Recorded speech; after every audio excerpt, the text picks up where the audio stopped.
I'm Joseph Mills, and this is AutoMeter Garage.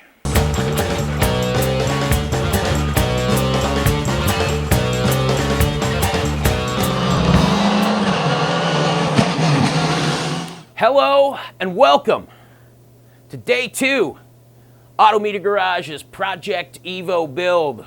We're out, as always, Il Garage in Addison, Illinois, Chicagoland's finest car builder, dyno tuner, parts shop, and some very dear friends of ours, guys. These cats are fantastic. Today, I'm super excited to bring you Suspension Day, the Bilstein PSS10 Coilover setup. Man, this is some hot stuff right here. The Evo is a daily driver, weekend warrior sort of build. Bilstein's PSS10 suspension gives us the perfect compromise between decent manners on the street, not too punishing of a ride, but the highly adjustable setup allows us to dial it in and make it super firm on the track. Really gives us the best of both worlds. So I've personally used this PSS10 setup on a number of 911 builds in the past and could not have been happier with the results. So really stoked to see how they work on our Evo. Now the PSS10 is a little bit of an improvement over the near legendary PSS9 suspension setup. You've got better corrosion resistance, shock rates are a little bit revised, so really a cool setup. So we are going to head back into the shop here and get to work tearing apart this Evo. All right, so to start off here, we're going to disassemble the rear trunk assembly to allow us to hit the purchase for the top of the rear struts. So we start with removing the factory sub. It's a little connector on the back. And pull the factory sub out. Now we pull the jack out and the Phillips head bit down in here. And then one more Phillips way in the back here. And we can remove the tray. So we unscrew a bunch of these little clips off of the black plastic piece here, and then literally it just pulls straight up and it pops out. Didn't even break any clips. So we removed another couple little plastic screw-on clips on the back. There's one of these little 2-piece mushroom clips, and then the rat fur piece just slides right out. All right, now we got to get this back panel off. The flat head in there. Pop out 2 more of these little mushroom clips, and the whole back plastic piece slides out. And here is the whole trunk taken apart. So now we're going to disconnect the negative terminal on the battery, and this is a great habit to get into no matter what kind of project you're working on. All right, now we got a 14 right here. We got our big breaker, and we'll get those undone. And we've got one more around the back, and we just take our 14 back here and undo the strut. And same procedure on the other side. So it turns out it's a total pain in the ass to get to the last nut here, so we're going to remove the washer bottle, just 3 12mm bolts. So with the nuts taken off on the top of the factory shock, we can go ahead and zap this bolt out of the bottom here. So with that loosened up, we take our sledge, got a jack supporting the control arm, slide the bolt out of the way, and then you're going to want to hold on to the shock here, and we will just kind of hammer it out of the arm. And there's our factory shock. Now we're going to reuse some of the pieces from this to go onto our Bilstein piece. As we showed on our last episode, these strut mounting nuts on the top are 14 mils. We're just going to go ahead and loosen those up. We've got 2 12s here that we need to break free off of the strut. Let's get those right there.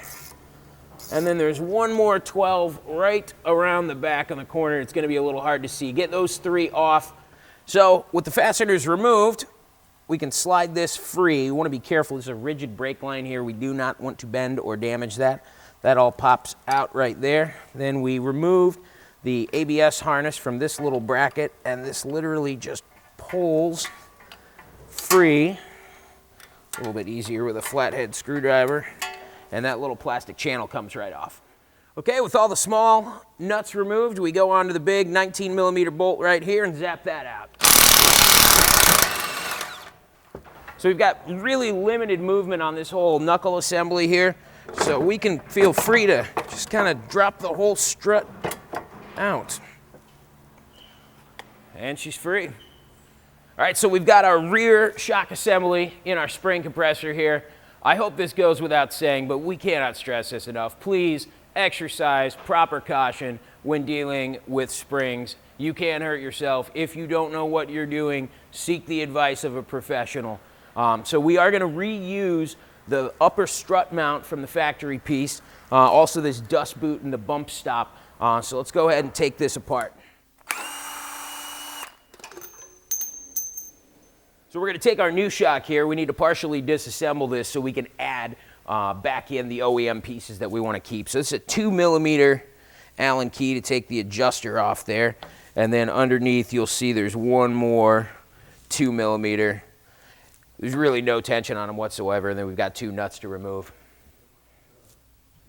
All right, and these are literally just hand tight coming out of the package, so no need to even break out the wrench. So pay close attention to how everything comes apart. We didn't, but thanks to the magic of video, we were able to go back and look at how we disassembled it, and this is how the pieces come apart. So now we're going to reinstall the factory bump stop and dust boot. Now it's worth mentioning, normally when we've done coilovers, we've had to trim down the factory bump stop when we're reusing it. We read the instructions both in English and German, and it appears that we are going to leave it intact. So just slide that piece on, take the dust boot. We are assembled, my friends. So we take our factory piece here. We actually have this little bushing spacer that needs to get pressed into here. We can do it by hand. It's just the outer diameter on this shaft is a little bit bigger. So as we press this one in, the factory piece presses out. All right, so we slid the spring on. You'll notice this retaining piece gets clocked to the spring there. It's kind of cut out, so go ahead and put that on. And then put the strut bearing back in place. Now this is clocked to be parallel with that hole right there, so we make sure when that goes on.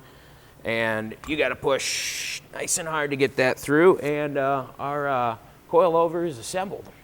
So with our washer and nut threaded on to start this, we're just going to zip this down. Good to go. All right, so with the nut and the washer snug down, we're going to put a 19 right here, grab this 19 and just snug this into place. Doesn't need to be super tight. All right, so we take the first part of our adjuster again. This was a 2mm here. Just needs to be snug. These were not tight at all. That's not clocked in any way. Now this is clocked, so we just make sure that we line this up correctly. Like with the rear shock on this front strut, we are going to use this top mount here. A little dust cover pops off. We've got her affixed into the spring compressor. Again, you cannot be too careful with springs. Make sure you are either a trained professional or consulting a trained professional before operating a spring compressor. 17mm, put that on the top, zap it out. Now just hold that shock in. A little tap right there will do it. So we clean this off not only because we're neat and clean in the way that we do our work, but also to show you right here, it says in, and there's an arrow. I'm going to let you guess what that means. No, I'm not. It means this part points in. So make sure when we set this up on the new strut assembly, it points in. All right, so with our spring compressed, we've got Brandon holding the strut in place. This top mount is keyed there, so we're going to line that up. Again, remembering the in arrow, which is in place, and that's lined up nicely. We're going to drop the strut bearing into place here, And then we've got a washer and a nut. Get that started, and then we can zap it down. Got that started by hand. It's a 19 mil going back on, larger hardware. Zap it, good. All right, with the strut secured in place, we're gonna go ahead and drop the nut on. If you remember from the last episode, we've got little washers underneath that were included with the strut bar. And 14 mil tighten in place. All right, so we've got our trans jack in place here. That's got everything lined up, and the bolt will slide right in. We got a nut on the other end. It's in place, and then we can zip that down. All right, and we just finished the 12 millimeter on the back to secure that bracket, and we see these little two pieces here, both with these 12 millimeters will get secured in as well. There's one, and here is the other. A little tab to secure that in place. Put those on. And that's just about buttoned up.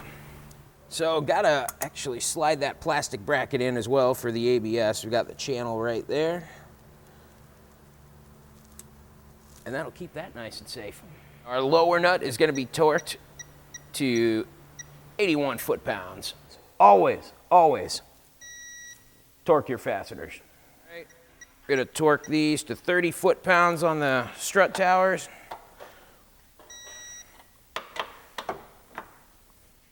So we tighten up those 14s right there, and then we're gonna torque them just like the fronts to 30 foot-pounds. We've reinstalled the washer fluid bottle. We've hooked the battery back up. Everything's torqued to specification. Now we just start putting the trunk trim back in, slide that into place, and drop these little clips in. With all the rat fur attached back inside, we put the factory sub in. All right, now we got real lucky and our tow arm went right in place, so Brandon's gonna jack this up. And while we try and get the shock where it needs to go. Alrighty, rear arms are gonna be torqued to 52 foot-pounds. First you don't succeed. Bang, there we go. Now, it's time for us to do the whole thing over again on the other side. Thankfully, we've done a couple of these cars in the past. No surprises, you can repeat the exact same procedure that we've done today on the other side of the vehicle.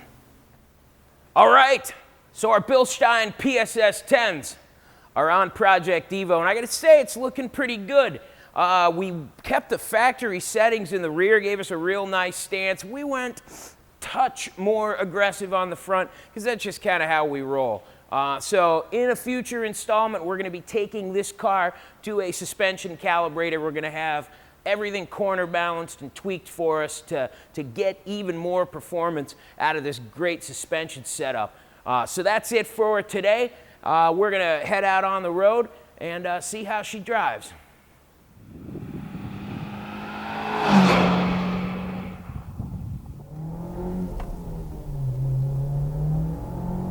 So the immediate impressions of these coilovers, the car just feels so much more composed. Really, really tight. The ride feels great though. Maybe even better than the stock suspension, and just nice and flat through the corners on our favorite closed course here. And the car just sticks.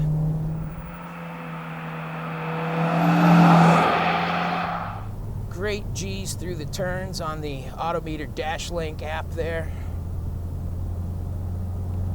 And she is just happy. Now, it warrants mentioning we are on what are at best questionable all-season tires as well. So we're not gonna push it too hard on our closed course here, but man, does it feel good. A nice hard left here. Got some marbles on the track, always want to be careful.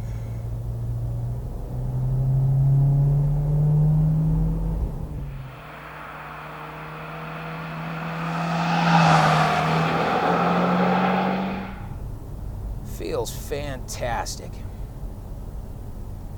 Bilstein have knocked it out of the park with this PSS10 setup for the Evo 10.